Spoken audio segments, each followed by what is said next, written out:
Lent is one of the strong seasons in the liturgical calendar. It couldn't be different.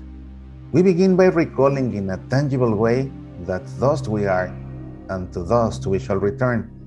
And we have like a lighthouse and destination on the horizon, the cross in Calvary.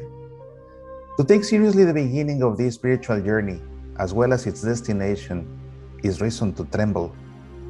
No matter how brave or pious we believe we are, realizing that one day we will die is scary. Jesus' cross on Good Friday, at the end of this journey, is paradoxically glorious. It is the supreme manifestation of the love of the Son of God, yet a cruel and merciless expression in which the one who is love is brutally scourged, unmercifully crowned with thorns, ruthlessly nailed to a cross to die. Not from the excruciating pain that runs through muscles and tendons like an electric shock, nor the heavy bleeding, nor the dehydration under the scourging sun, but from the distressing asphyxia that plunders his last breath.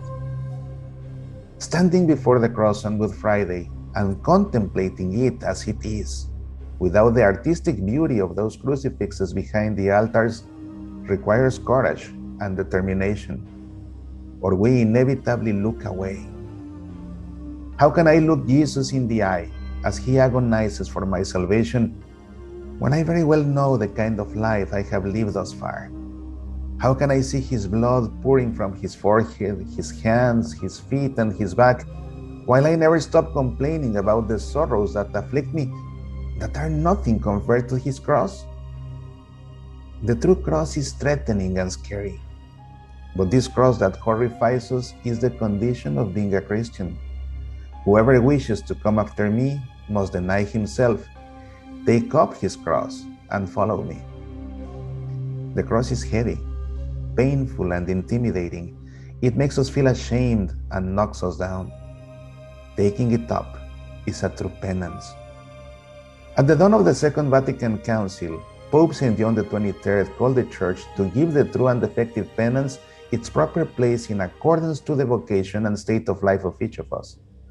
Only then, under this light, man is able to discover himself, comes to realize his arduous and unpostponable duties, and resolves to practice with generosity that penance, understanding it as a love for the cross. It is in the practice of penance that we discover ourselves. It is in confronting whatever becomes a heavy load, whatever makes us feel ashamed, whatever hurts us, even whatever steals our life away, that we find out who we are in reality, clay vessels. Even the word human means someone made out of dust. We are made of a fragile clay that breaks once and again. But we shall not forget that our vessel was modeled by the divine potter. Just as paradoxical as the cross at the end of the journey is the beginning. We are dust, and to dust we shall return. But it is the dust the potter used to create us. It's the dust he uses to repair the cracks in our soul. It's the dust he uses to fill in the holes through which our life escapes when our vessel breaks. It's the dust where God can blow in his Spirit to give us life, to give us love, to make us in his image and likeness, and which makes it possible that the cross can put an end to our earthly life, but not an end to our story. For the death on a cross is the end of the journey, but not the end of the story. 3 days later, we will find an empty sepulchre and the resurrection to eternal life.